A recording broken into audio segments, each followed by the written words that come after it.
Fala Preta. Jornalistas conversam sobre gênero, raça e suas trajetórias profissionais.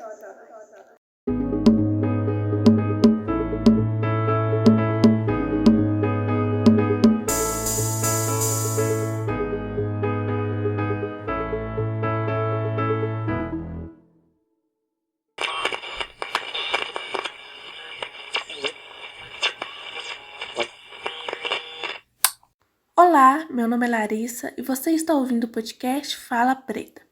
A cada episódio desse podcast, vou bater um papo com a jornalista negra e vamos saber sobre sua trajetória no jornalismo e se o racismo e o machismo atravessam de alguma forma a sua profissão. A minha convidada de hoje é Keila Ariadne.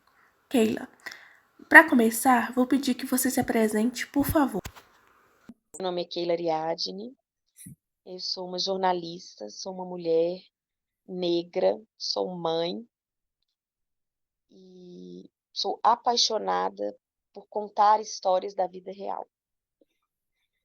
E eu acho que a grande ferramenta para quem está pensando em ser jornalista, ou para quem tem curiosidade, né, de pensar o que faz um jornalista ser bom, o que faz um jornalista fazer um bom trabalho. E às vezes está muito ligado à escrita, as pessoas falam, mas você escreve bem. Então, o que eu quero falar é que um bom jornalista não é necessariamente aquele que escreve bem, mas é aquele que escuta bem, que escuta com paciência e que escuta. Porque a escuta é a nossa principal ferramenta de trabalho. Quando eu falo que uma pauta te fala sobre outra, é porque você escutou bem um entrevistado, porque você ervou bem um episódio que estava acontecendo. E é isso que eu queria destacar, que a maior ferramenta do jornalismo é a boa escuta. Você lembra, assim, qual foi o seu primeiro contato com o jornalismo, assim, quando você viu isso, apareceu, tipo, jornalismo, aí você se identificou? Eu nem consigo me lembrar, porque era uma coisa muito natural. Muito, assim, de já conduzir trabalhos em escola para apresentações de jornal, era um formato que eu já me sentia à vontade. Então eu não tenho, assim, um marco, não tenho, mas eu me lembro que eu acho que talvez eu não tenha um marco, porque era uma coisa muito presente para mim, assim, no meu desejo.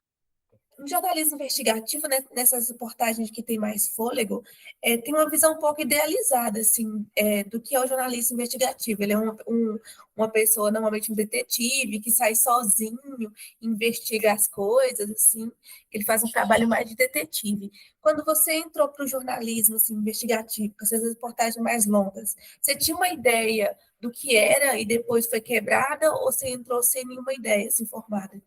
Tá. Eu comecei minha carreira no jornalismo econômico.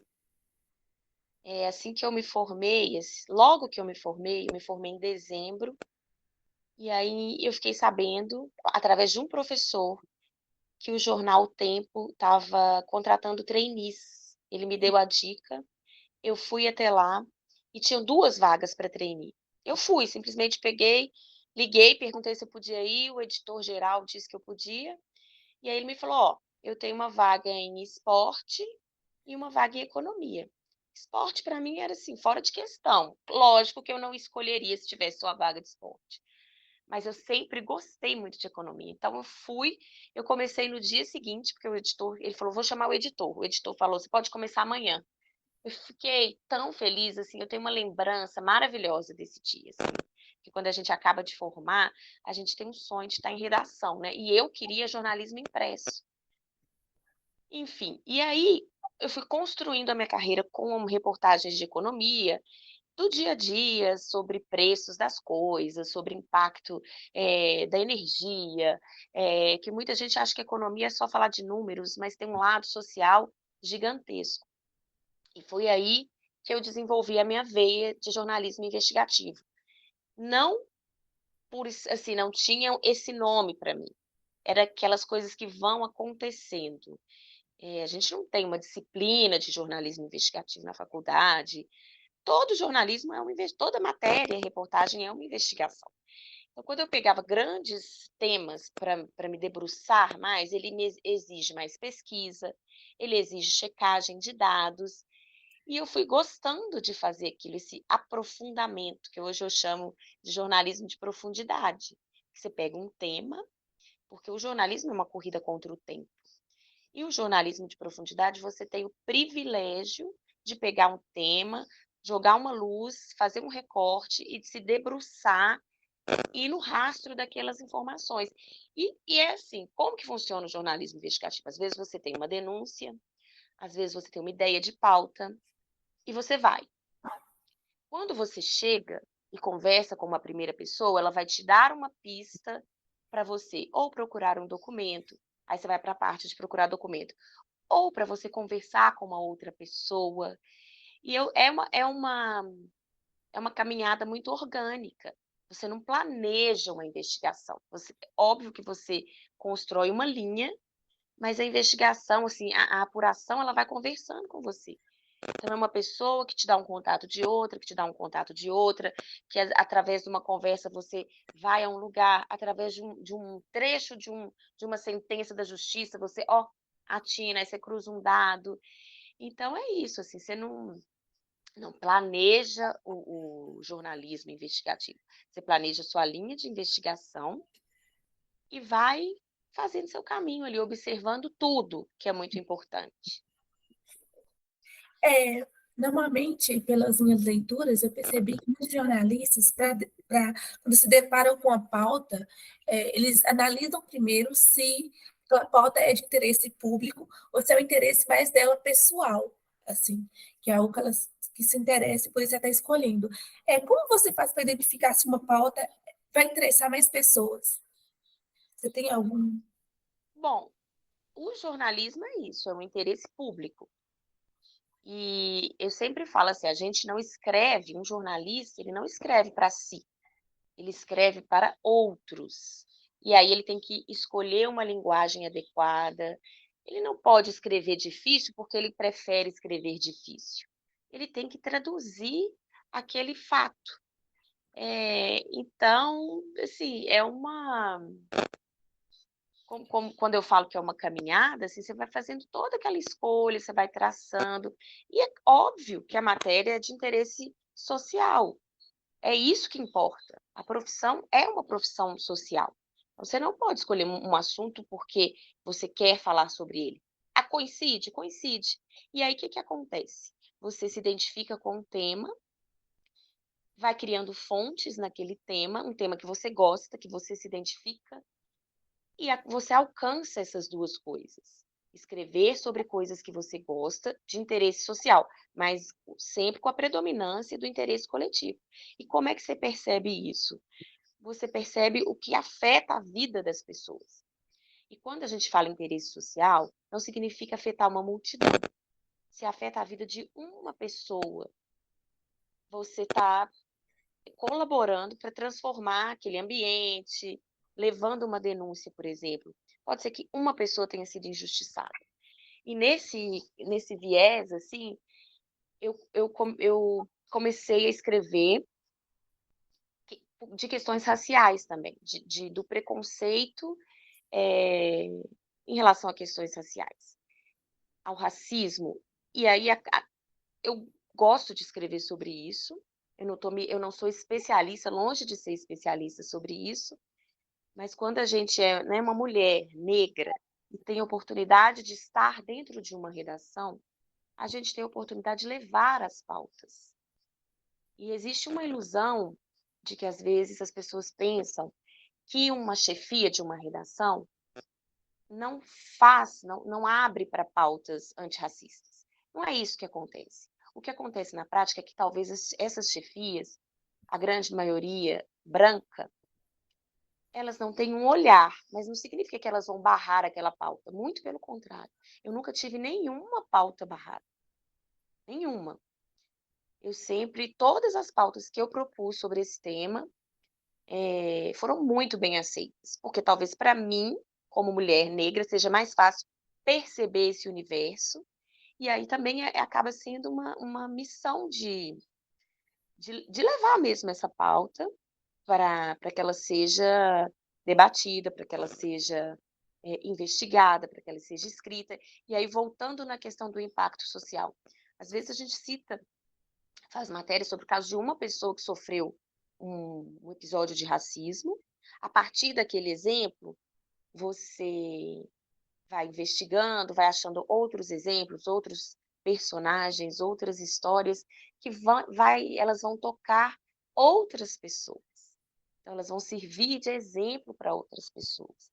E isso é assim, maravilhoso, esse poder de potencializar as informações e servir mesmo de exemplo. Quando eu vou fazer uma matéria, eu me preocupo muito de buscar uma história para humanizar a matéria e para que alguém que esteja lendo não leia só a notícia, que ela se identifique de alguma forma com aquela história ali, de uma pessoa que está compondo aquela reportagem. É, pegando essa coisa que você falou de discriminação, você poderia me falar se, quando você estava fazendo alguma reportagem, você percebeu se sofreu alguma discriminação, alguém não te percebeu como jornalista por ser uma mulher negra? Olha, para mim, na minha trajetória, isso não foi escancarado. E eu só percebi, sim, a gente percebe muito através dos olhares, e eu demorei a entender isso, né? Eu demorei muito tempo. Isso hoje, para mim, eu consigo identificar muito fácil, mas eu acho que vou falar da minha experiência. Às vezes, o que que acontece? Que já me aconteceu, de eu estar numa coletiva, com outros colegas, fazer uma pergunta e a pessoa responde olhando para um homem branco. E aí, se você percebe algumas sutilezas nisso, assim, porque às vezes as pessoas que conversavam muito comigo por telefone, né, que é normal a gente fazer entrevista por telefone. Quando elas me viam, elas falavam: "Nossa, eu não imaginava que você fosse assim". Mas isso é uma coisa natural. A gente imagina qualquer pessoa. Isso não tem a ver com raça. Mas pode ser que em algum momento, sim, a pessoa eh, tenha me imaginado diferente. E, enfim, a gente vai construindo a carreira, a gente vai conquistando as fontes, conquistando, que eu digo assim, né? Colhendo fontes, fazendo as fontes, conquistando a confiança das pessoas, as pessoas vão confiando na gente. E já aconteceu também, assim, às vezes em alguma reunião, depois que eu virei chefe, inclusive, que foi uma trajetória quando eu alcancei um cargo de gestão, já aconteceu, sim, de uma pessoa que não era ligada a mim, não era assim do meu meio, da redação, mas estar uma pessoa de fora e ela se dirige a outra, mesmo assim, sabendo que eu era ali a gestora responsável. Então, são sutilezas que eu percebo. Eu nunca sofri um ato escancarado de racismo, graças a Deus. Eu nunca sofri. Mas eu já vi colegas sofrendo comentários, quando começa a colocar a foto da pessoa, sabe? Tem, né, uma colunista, ou a pessoa começa a aparecer no YouTube, aí sim. E também, aí não era uma questão para mim, era uma questão racista estrutural mesmo. Em reportagens que envolviam esse tema, muitos comentários do tipo: "Ah, esse jornal tá doido? Agora só quer falar de preto?", que então não era para a minha pessoa, mas eu estava ali, nesse alvo. E aí teve uma ação maravilhosa que o jornal O Tempo promoveu depois de uma série de ataques a colegas negros, de foi uma campanha. O jornal abraçou a causa, assim, promoveu uma campanha na rede social, que é opinião sim, ofensa não.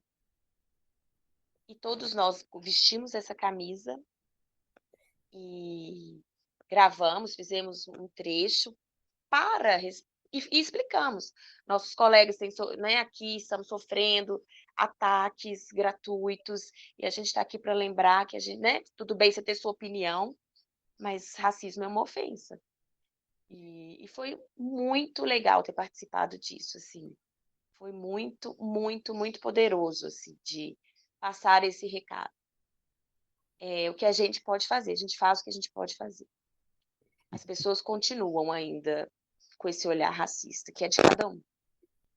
E se a gente consegue mudar uma pessoa do lado, às vezes uma pessoa que não reparava que um comportamento dela, né, tem um viés racista, já, ó, nossa, ufa, né? Para você, qual que é a importância da educação racial na formação de jornalistas? Olha, a educação racial é importante não só na formação de jornalistas, ela deveria ser discutida em sala de aula muito cedo, porque é muito nítido que as crianças, elas não nascem com preconceito, elas são ensinadas a reproduzir os estereótipos, né, de comportamentos. Então, eu acho que debatendo, levando reportagens, aliando o jornalismo à educação, levando reportagens dessas questões que a gente vê, um entregador que apanha, eh, uma mulher que... Eu fiz uma matéria uma vez que é fortíssima, fortíssima, em que uma pessoa, uma mulher negra, estava andando na rua, foi parada numa região nobre de Belo Horizonte, no Lourdes, e uma senhora perguntou para ela: "Você faz faxina?" Ela falou: "Não, eu faço mestrado." Então, esse olhar de subserviência, isso pode sim ser levado para a escola, para as crianças. E na faculdade, eu acho que isso aqui é um absurdo, que isso tem que ser. Eu não acho que isso tem que ser debatido em faculdade. Eu acho que é uma coisa que tem que ser natural. A gente não deveria estar gastando energia para debater isso. Só que, como a gente não deveria, mas a gente precisa. Mas não acho que é a ponto de né, de investir ali uma disciplina, não sei, mas sim levando a causa, fazendo recortes, porque eu, como jornalista econômica, sempre que você pegar uma pesquisa do IBGE sobre desigualdade de renda, óbvio que os negros, sobre desigualdade de educação, acesso à saúde, os negros estão em posições inferiores. Por quê? Por uma questão social, por falta de oportunidade, e aí tudo começa lá na educação também, né? E aí quando chega essas questões de cota, e aí uma pessoa branca acha que um negro está roubando a vaga do filho dele porque o filho estudou e mereceu, não, ele não entende que a pessoa que estava lá atrás, né, numa escola pública, não teve o mesmo preparo, ele não para pensar nisso. Então, assim, eu acho que tem sim que discutir essas questões em sala de aula, propor pautas, quando, né, na faculdade de jornalismo, propor pautas sobre desigualdade racial, mas tratando isso não como uma coisa corretiva, sabe? É isso que me incomoda um pouco, mas como uma realidade que a gente vive e a gente tem que lembrar, porque aí a gente vai se formar com essa visão. Eu vou fazer mais pautas raciais porque eu preciso lembrar, infelizmente, para as pessoas dessa desigualdade.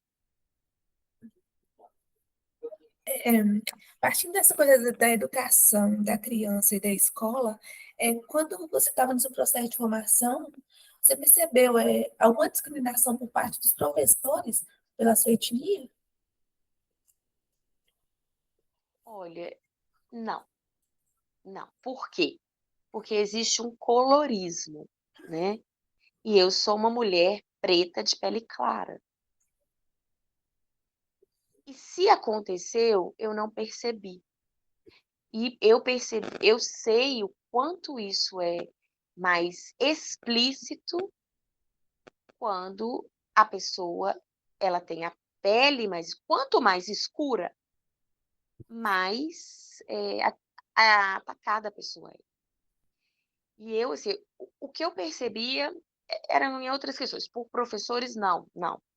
Nunca, não percebi isso diretamente. Mas eram outros tempos. Eu tenho 44 anos.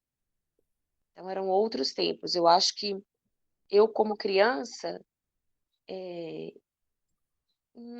eu não senti isso. Mas eu tenho certeza absoluta que amigos de, né, retintos sofriam. E eu tenho certeza absoluta, de, de que isso acontecia, assim. E existe uma expectativa de que pessoas negras vão pensar na educação. Existe uma expectativa, porque associa a cargos de subserviência, do servir, de que, eu vou falar um português claro, de que elas não sejam inteligentes. Existe essa expectativa. Eu não sofri, eu sou filha de professora, estudei em escola pública, só fui estudar em escola particular no meu último ano, mas assim, eu vivi cercada de professores. Para mim era muito importante, aí agora eu veio uma reflexão na minha mente. Para mim era muito importante me destacar. Então, talvez essa necessidade que eu me cobrava, uma autocobrança, possa sim ter um viés racial, de eu ter que me autoafirmar mais ali. Mas eu não tenho lembrança, eu não posso falar que eu sofri nada. Talvez era uma coisa que estivesse dentro de mim, que eu sabia que eu precisaria me destacar ali, né? Pode ser que sim. Que você falou do colorismo, eu me identifico um pouco. Por exemplo, eu também tenho a pele clara, apesar do meu cabelo ser um pouco crespo, ser crespo, cacheado. E uma menina que ela tinha a pele retinta, ela sofria o preconceito escancarado. E eu já era mais em relação ao meu cabelo. Tipo, porque você não analisa seu cabelo, vai ficar tão bonito. Então era coisa mais com um tom de elogio, mas com a coisa de padronizar você. Às vezes as pessoas não, não enxergam a gente como negra, preferem. Não, você nem é preta. Preta. Só que vai assim, eu que tive amigas loiras dos olhos verdes e andava no meio delas, eu, a gente fica mais preto. Uhum, Assim como se eu tiver com uma pessoa retinta, muita gente vai achar que eu sou branca. Eu uhum, já me relacionei com pessoa negro retinto e isso era muito claro. Eu via os olhares, que eram muito mais pesados. Então, por isso que eu falo, se você tiver com uma pessoa mais clara, você vai ser preto. Se você tiver com uma pessoa de pele mais escura, muita gente vai achar que você é branco. uhum. É Né? bem Assim, perceptível isso. é. Mas seu cabelo nem é crespo, seu nariz nem é chato. E a pessoa ainda já aconteceu, fala assim, não, Keila. Tipo assim, por que você tá falando tanto disso?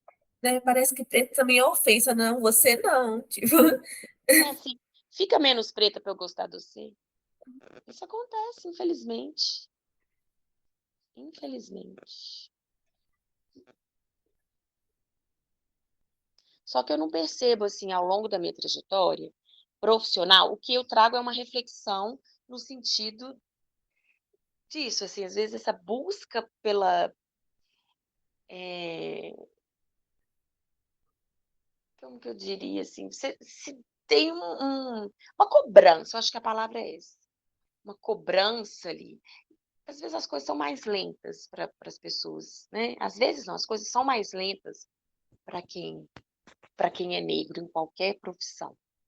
Você tem que se destacar mais, você tem que ser muito. E eu, graças a Deus, nunca sofri nenhuma violência rasgada. Mas eu sofri violências implícitas, que é o peso do olhar das pessoas. Peso do olhar. Já sofri como, né, meu filho, o pai do meu filho,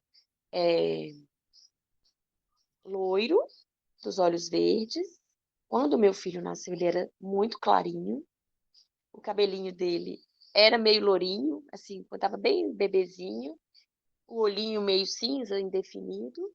E eu vi os olhares das pessoas, tipo, já aconteceu no supermercado a pessoa perguntar: cadê a mãe? Porque eu, com o bebê branquinho no colo, eu era babá dele. Então, isso já aconteceu, sim, já aconteceu. Eu lembrei de uma questão que eu passo, que tem a ver com jornalismo. Uma vez eu fui numa cerimônia, eu era indicada para um prêmio nacional em Brasília, e quando eu cheguei, você passava pela recepção para pegar, dar seu nome, pegar um crachá, e a menina que estava na recepção, cadastrando as pessoas, falou: não, as recepcionistas vão ficar ali. Falei: não, eu não sou recepcionista, sou finalista. Estou concorrendo a esse prêmio aqui. Então, acontece isso, assim, o tempo todo. O tempo todo as pessoas te julgarem pela cor, né? Porque elas acham que você tá... Ué, como assim? Você não tá num cargo? Com todo respeito a qualquer outro cargo, mas isso já é um desrespeito às pessoas, né? Gente, isso eu não consigo nem explicar isso, assim, a não ser falando que são pessoas racistas que olham para uma pessoa negra e aí discriminam tanto a pessoa, desmerecem uma profissão que elas, na cabeça delas, acham que vale menos, enquanto todos nós somos absolutamente relevantes no que fazemos. Todos nós fazemos parte de um todo. E sozinho ninguém é ninguém. E esse olhar da discriminação, ele é muito violento e doloroso. Muito, assim. Não é explícito, mas ele pesa demais. Demais. Eu fiz essa reportagem com a Tatiana Lagoa, uma colega negra, e foi muito impactante para nós.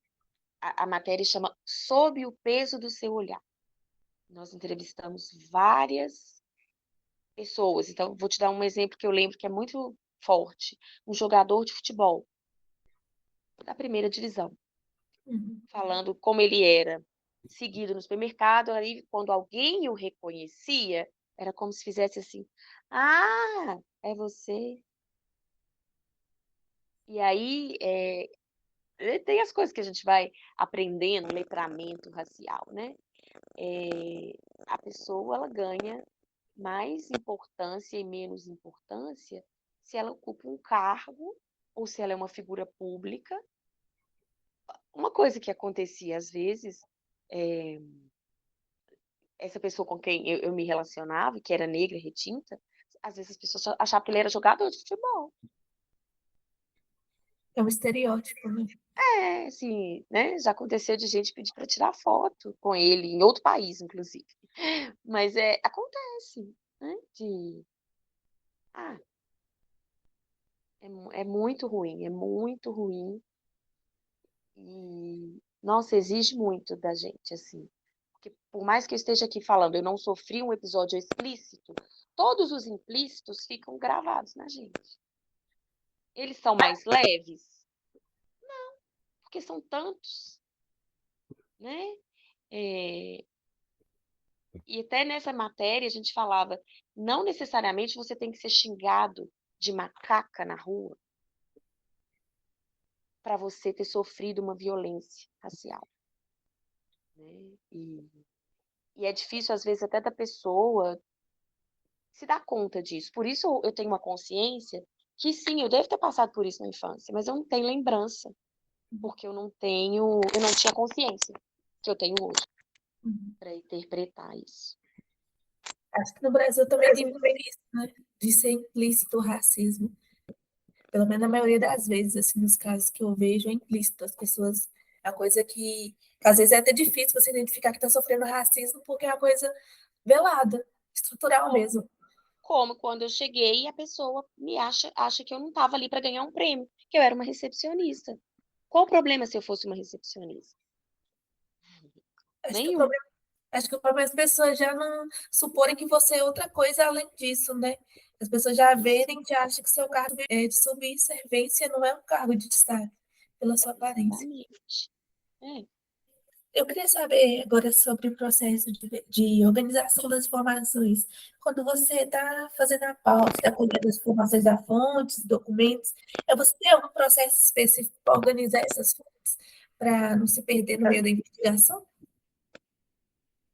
Ah, isso é uma coisa de cada reportagem, sabe? Não existe uma fórmula, não.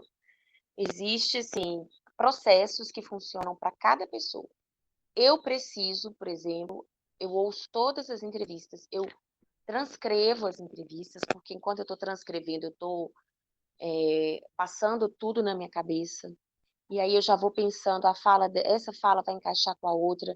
Aí eu vou checar os documentos, eu grifo os documentos, eu transcrevo. Então, no meu processo, a transcrição é muito presente.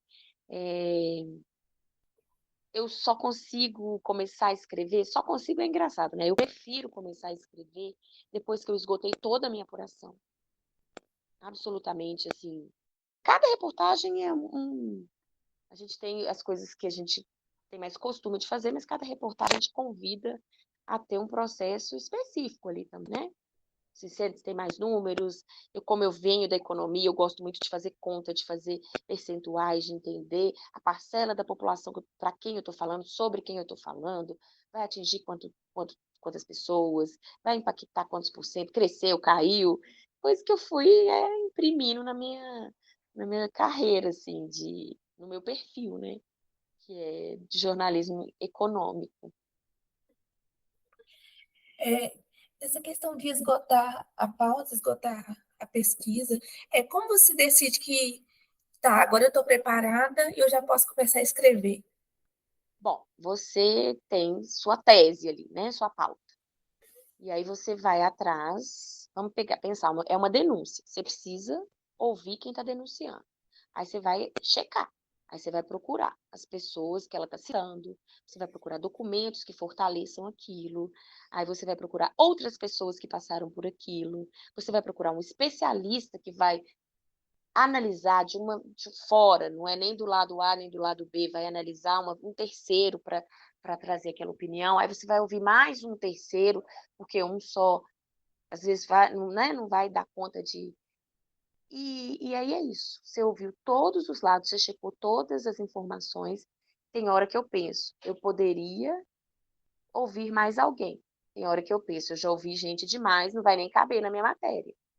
Então, quando eu digo esgotar, às vezes as coisas nem se esgotam, mas você chega no ponto que você fala, eu já tenho todos os lados e as análises de terceiros que vão fortalecer isso aqui que eu estou escrevendo, é, com muito cuidado, né, de imparcialidade ali. E quando eu falo em imparcialidade, não é só a minha que eu estou falando, é de eu não. Às vezes, o recorte que você faz, se você escolher duas fontes que vão falar bem e uma que vão falar mal, uma que vai falar mal, você já não está imparcial, que você desequilibra. Então, tomar um cuidado de dar o mesmo espaço. E aí, pronto, você colheu todas as informações. Eu colho, falo agora, eu consigo já escrever, porque eu tenho tudo. Acho que uma pergunta, cobrindo alguma matéria, você já se sentiu em uma situação de risco? É Ah, porque já. já Já. eu estou fazendo um curso de jornalismo investigativo na Abrage e o coordenador do curso falou que no Brasil as jornalistas negras estão mais em risco assim, a ataques do que outros tipos de jornalistas, jornalistas brancos, jornalistas mulheres brancas, porque é uma população mais frágil. Hum. Não, eu já não tinha nada a ver com questão racial, mas eu já sim, e como tem a ver com a nossa profissão e acho mais com mulher. Uhum. Denúncias que eu fiz então assim, mantinha minhas contas sociais, eu mantenho ainda fechada, porque as pessoas te procuram para reclamar. É, uma matéria que eu fiz sobre uma denúncia de uma grande empreendedora que estava fazendo um empreendimento que destruía nascentes, meio ambiente. Então, enquanto eu estava na cidade, tinha carros plotados dessa empresa, eu estava viajando, que ficavam atrás do carro do jornal. Então você se sente vulnerável, né? Porque se eu saía do hotel, tinha um carro lá na porta já, porque estava me seguindo para ver que tipo de denúncia que eu estava fazendo. Isso é uma coação, assim. Denunciar um cara que fez um esquema de pirâmide, nem era pirâmide, um esquema financeiro, e ele foi muito agressivo, pediu para me fechar o lugar que eu estava para não poder sair. Acontece, assim, acontece. Mas E não tenho essa visão, essa percepção de o fato de eu ser uma mulher negra não me colocou em uma situação que se eu fosse branca, não me colocaria. é mais a questão de ser mulher. É mais a questão de ser mulher. E como você faz para tentar se defender, assim? Mecanismo que você usa para se defender disso? Tem algum? Fechar as redes sociais, para mim, é uma coisa importante. Não ter minhas redes abertas. Porque, às vezes, essa violência, ela não é muito longe de ser física. Mas é aquela pessoa que vai lá te xingar, que vai ver, sabe, sobre sua família e tal. Eu me preservo nisso. Tomar cuidado. Eu acho que a maior defesa que a gente tem é a verdade. Então, eu me resguardo muito de checar muito as informações, para eu ter muita certeza do que eu estou falando. Muita certeza. Então, a melhor proteção é a verdade. É, você tem algum apoio da redação do jornal para jurídico ou, não sei, de aconselhamento para caso de você esteja em um risco? Tem sim. Tem um departamento jurídico. Isso não é tão comum, mas aconteceu recentemente nos protestos. Vários jornalistas de vários veículos apanharam de manifestantes. E aí o jurídico entra para avaliar se vai processar, para fazer um plano ali. Também nós temos possibilidade de consultar o jurídico quando a gente quer fazer alguma, né? A gente tem essa possibilidade. Não é tão comum, mas ele está disponível, sim. Não é tão comum ter jurídicos nas redações, assim, apoio jurídico. Não, o jurídico não é da redação, não. O Sim. jurídico é da empresa. Uhum, Ele é da empresa e você tem a possibilidade de consultar. Não uhum. tem alguém ali, não tem um profissional à sua disposição, porque essa demanda ela é muito pequena. Ah, entendi. Não é tão Então, comum quando acontecer tem a também. demanda, a gente procura o jurídico da empresa, que é, né, nosso jornal que eu trabalho está dentro de uma grande empresa, um grupo, e aí é possível, né? E quando acontecem casos específicos, o jurídico vai se dedicar àquilo dali. Entendi, entendi. Não tem uma pessoa ali dentro da redação para a gente falar, tô com essa dúvida aqui, Uhum, posso escrever isso? entendi. É mais uma coisa pontual. É bem pontual. Eu queria agradecer por você ter concedido seu tempo, né, para a minha entrevista. E se você precisar de qualquer coisa também, eu tive pessoas que me ajudaram, né, no começo. E às vezes a gente precisa só trocar uma ideia. Então, me coloco à sua disposição também, porque às vezes a gente se sente só, né? Quando a gente está formando, começando. Pode contar comigo aí, de verdade. Um abração para você. Obrigada, Tchau. muito obrigada mesmo. No Pensando Aqui, o pesquisador Muniz Sodré fala no livro Fascismo da Cor que o racismo no Brasil é velado. Por consequência disso, uma pessoa branca pode falar que é antirracista em público, mas no ambiente privado, ver uma pessoa negra sempre em posição de subserviência.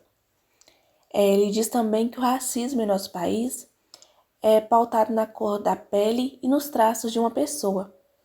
Pensando nisso, ao olharmos para a trajetória de vida da Keila, percebemos que por ser uma mulher preta de pele clara, com o cabelo cacheado e os traços mais finos, o racismo apareceu na vida dela, mas não apareceu de uma forma escancarada. Percebemos que ela foi vítima do racismo de forma sutil em várias situações.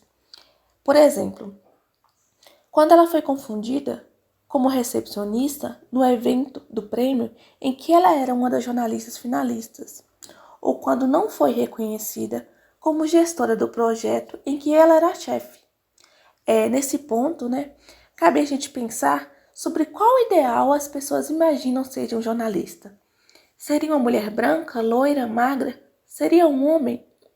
E por que a Keila, uma mulher negra, por diversas situações, não foi reconhecida como jornalista? Você acaba de ouvir o podcast Fala Preta. Esse episódio foi gravado em outubro de 2023 e faz parte de um trabalho de conclusão do curso de jornalismo da UFMG. O podcast foi roteirizado e produzido por Larissa Pereira, orientado por Elton Antunes, com apoio técnico de Frederico Pessoa. Quero agradecer também a todas as jornalistas que aceitaram fazer parte desse projeto.